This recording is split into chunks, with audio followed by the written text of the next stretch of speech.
Welcome to back to coaching में आपका स्वागत है। आज के वीडियो में NMMS एग्जाम स्पेशल सीरीज के अंतर्गत 8वीं कक्षा के इतिहास के चैप्टर 5 शिल्प एवं उद्योग से मेधा छात्रवृत्ति परीक्षा के लिए जो भी महत्वपूर्ण ऑब्जेक्टिव क्वेश्चन बन सकता है वो सभी क्वेश्चन को इस वीडियो में डिस्कस करेंगे, इसीलिए वीडियो को अंत तक देखिएगा।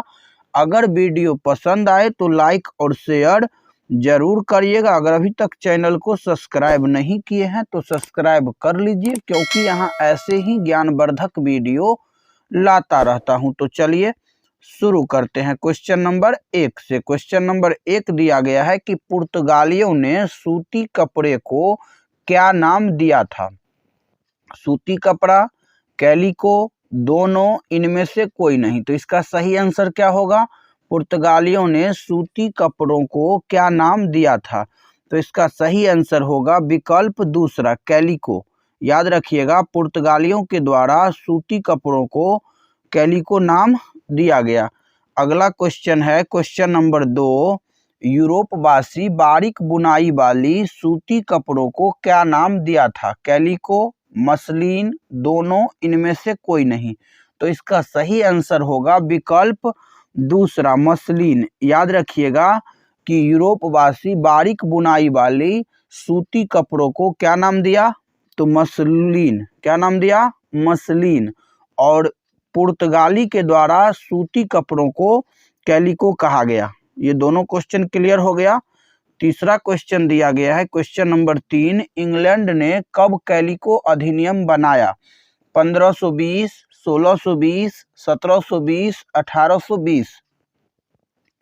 तो इसका सही आंसर होगा विकल्प तीसरा, 1720। इंग्लैंड ने 1720 ईस्वी में कैलिको अधिनियम बनाया। कैलिको अधिनियम कब बना? 1720 ईस्वी में। कब बना? 1720 ईस्वी में। किसके द्वारा बनाया गया? इंग्लैंड के द्वारा बनाया गया। तो क्वेश्चन उल्टा भी आ सकता है कि 1720 ईस्वी में कैलिको अधिनियम बनाया गया, इंग्लैंड के द्वारा, भारत के द्वारा, चीन के द्वारा, जापान के द्वारा। तो सही आंसर हो जाएगा इंग्लैंड के द्वारा। क्लियर है यहाँ तक? अगला क्वेश्चन दिया गया है क्वेश्चन नंबर 4, भारतीय उत्पाद की बढ़ती मांगों को देखकर कब इंग्लैंड की सरकार मुक्त व्यापार नीति अपनाई। 1713, 1813, 1913 या 2013। तो इसका सही आंसर क्या होगा क्वेश्चन नंबर 4 का? क्वेश्चन नंबर 4 का सही आंसर होगा विकल्प दूसरा, 1813। याद रखिएगा कि मुक्त व्यापार नीति 1813 ईस्वी को इंग्लैंड के द्वारा भारत में भारतीय उत्पाद की बढ़ती मांगों को देखकर अपनाया गया। क्लियर है? अगला क्वेश्चन दिया गया है क्वेश्चन नंबर 5, भारत में पहला सूती कपड़ा का कारखाना कब स्थापित किया गया। 1854, 1855, 1554 या 1555। तो इसका सही आंसर क्या होगा क्वेश्चन नंबर 5 का? क्वेश्चन नंबर 5 का सही आंसर होगा विकल्प पहला, 1854 ईस्वी। याद रखिएगा 1854 ईस्वी में भारत में पहला सूती वस्त्र का कारखाना स्थापित किया गया।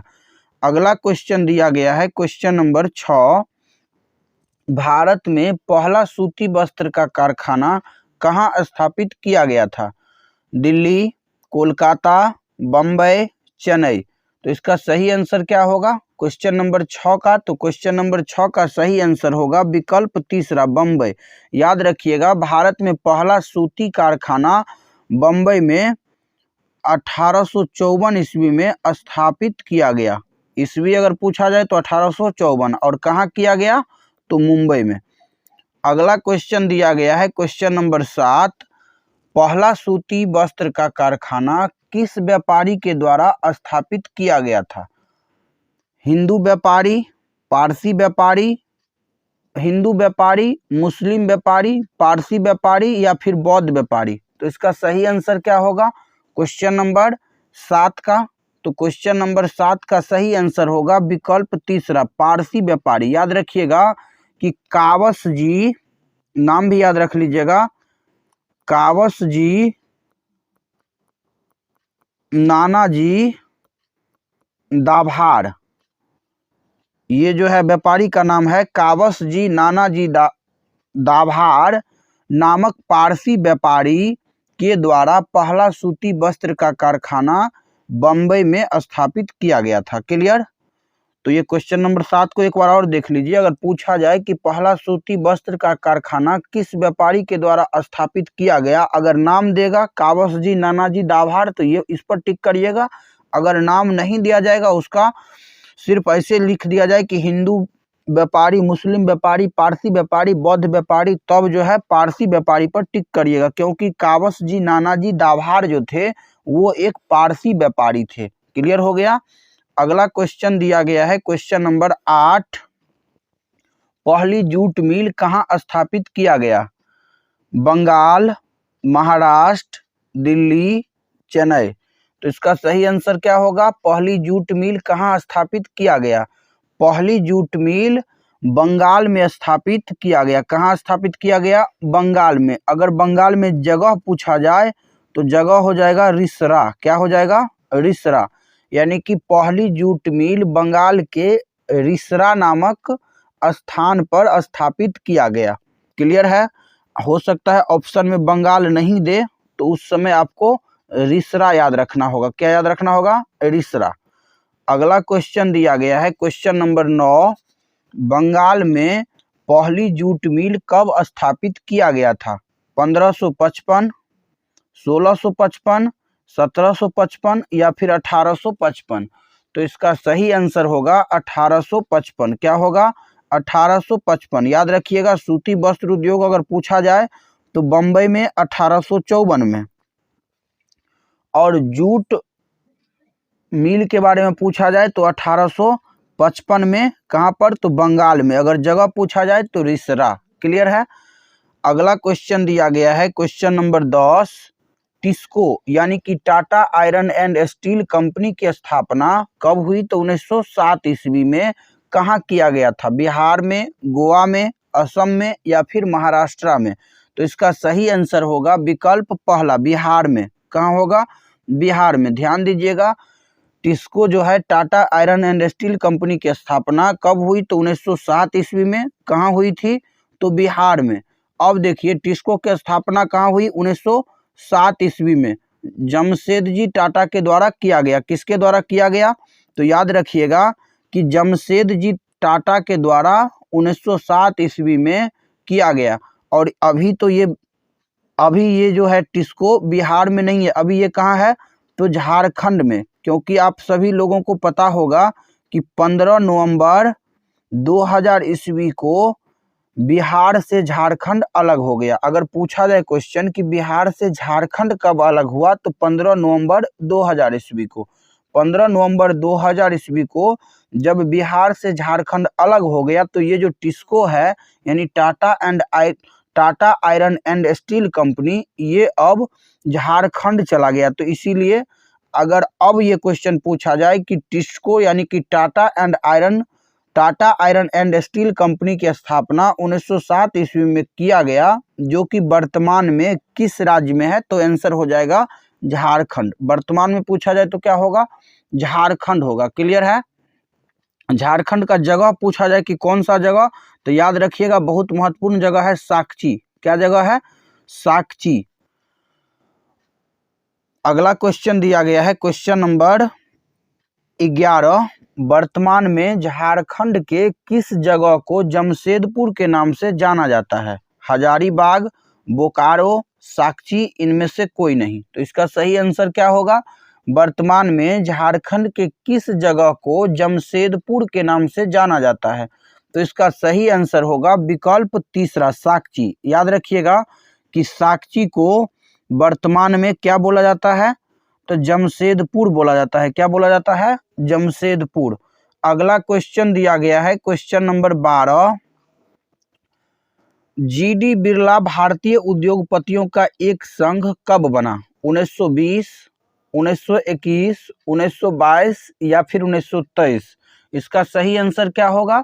इसका सही आंसर होगा विकल्प पहला, 1920 ईस्वी। याद रखिएगा GD बिरला भारतीय उद्योगपतियों का एक संघ 1920 ईस्वी में बना था। क्लियर। अगला क्वेश्चन दिया गया है क्वेश्चन नंबर 13। देखिए ये भी बहुत अच्छा क्वेश्चन है कि FICCI यानी कि federation of Indian chambers of commerce and industry की स्थापना कब हुई? 1925, 1926, 1927 या 1928? तो इसका सही आंसर क्या होगा? इसका सही आंसर होगा विकल्प तीसरा 1927। FICCI यानी कि federation of Indian chambers of commerce and industry की स्थापना कब हुई? तो 1927 ईस्वी को हुई। क्लियर। अगला क्वेश्चन दिया गया है क्वेश्चन नंबर 14। 1850 ईस्वी के बाद सबसे बड़ा उद्योग बनकर उभरा। कपड़ा उद्योग, जूट उद्योग, कोयला उद्योग, इनमें से कोई नहीं। तो इसका सही आंसर क्या होगा? 1850 ईस्वी के बाद सबसे बड़ा उद्योग बनकर कपड़ा उद्योग उभरा। कौन सा उद्योग? तो कपड़ा उद्योग 1850 ईस्वी के बाद सबसे बड़ा उद्योग बनकर उभरा। क्लियर। याद रखिएगा, अगर सबसे बड़ा पूछा जाए तो कपड़ा उद्योग होगा, दूसरा पूछा जाए तो जूट उद्योग होगा दूसरा में, और कोयला उद्योग पूछा जाए तो ये हो जाएगा तीसरा। तो याद रखिएगा 1850 ईस्वी के बाद कोयला उद्योग तीसरा, जूट उद्योग दूसरा और कपड़ा उद्योग पहला। क्लियर है। अगला क्वेश्चन दिया गया है क्वेश्चन नंबर 15। भारत में सूती कपड़ा उद्योग का मुख्य केंद्र था बंगाल, उड़ीसा, बम्बई, असम। तो इसका सही आंसर क्या होगा? क्वेश्चन नंबर 15 का सही आंसर होगा विकल्प तीसरा बम्बई। याद रखिएगा कि भारत में सूती कपड़ा उद्योग का मुख्य केंद्र बम्बई था। कहाँ था? बम्बई। भारत में जूट और चाय उद्योग का अगर मुख्य केंद्र पूछा जाए तो बंगाल हो जाएगा। किसका किसका? बंगाल हो जाएगा। जूट और चाय, जूट और चाय के बारे में पूछा जाएगा तब हो जाएगा बंगाल, और सूती कपड़ा के उद्योग में पूछा जाए तो हो जाएगा बम्बई। बम्बई मतलब वर्तमान में इसको हम लोग क्या बोलते हैं? मुंबई बोलते हैं। ठीक, याद रखिएगा। अगला क्वेश्चन दिया गया है question number 16। All India trade union Congress यानी AITUC की स्थापना कब हुई थी? 1920, 1921, 1922 या 1923? इसका सही आंसर क्या होगा? तो इसका सही आंसर होगा विकल्प पहला 1920। याद रखिएगा, all India trade union Congress यानी AITUC की स्थापना 1920 ईस्वी में हुई थी। अगला क्वेश्चन दिया गया है क्वेश्चन नंबर 17। जूट उद्योग का प्रमुख केंद्र कहाँ था? गुजरात, आंध्र प्रदेश, बंगाल, महाराष्ट्र? तो इसका सही आंसर क्या होगा? तो इसका सही आंसर होगा विकल्प तीसरा बंगाल। याद रखिएगा, जूट उद्योग का प्रमुख केंद्र कहाँ था? तो बंगाल में था। क्लियर। अगला क्वेश्चन दिया गया है क्वेश्चन नंबर 18, और ये आज का अंतिम क्वेश्चन है। सन 1818 ईस्वी में अंग्रेजी सरकार ने किस उद्देश्य से मजदूरों के लिए नियम बनाए? मजदूरों की स्थिति में सुधार के लिए, अधिक उत्पादन के लिए, प्रशासनिक सुधार के लिए या अपने आर्थिक लाभ के लिए? तो इसका सही आंसर क्या होगा? क्वेश्चन नंबर 18 का, सन 1818 ईस्वी में अंग्रेजी सरकार ने किस उद्देश्य से मजदूरों के लिए नियम बनाए? मजदूरों की स्थिति में सुधार के लिए, अधिक उत्पादन के लिए, प्रशासनिक सुधार के लिए या अपने आर्थिक लाभ के लिए? तो इसका सही आंसर क्या होगा? क्वेश्चन नंबर 18 का, क्वेश्चन नंबर 18 का सही आंसर होगा विकल्प चौथा अपने आर्थिक लाभ के लिए। सन 1818 ईस्वी में अंग्रेजी सरकार के द्वारा अपने आर्थिक लाभ के उद्देश्य से मजदूरों के लिए नियम बनाए गए। तो आशा करता हूं कि क्वेश्चन नंबर 1 से लेकर के क्वेश्चन नंबर 18 तक आप सभी को समझ में आया होगा। तो वीडियो कैसा लगा कमेंट में जरूर बताइएगा। अगर वीडियो पसंद आया हो तो लाइक और शेयर जरूर करिएगा। अगर अभी तक चैनल को सब्सक्राइब नहीं किए हैं तो सब्सक्राइब कर लीजिए, क्योंकि यहाँ ऐसे ही ज्ञानवर्धक वीडियो लाता रहता हूँ। तो मिलते हैं अगले वीडियो में, तब तक के लिए जय हिंद, जय भारत।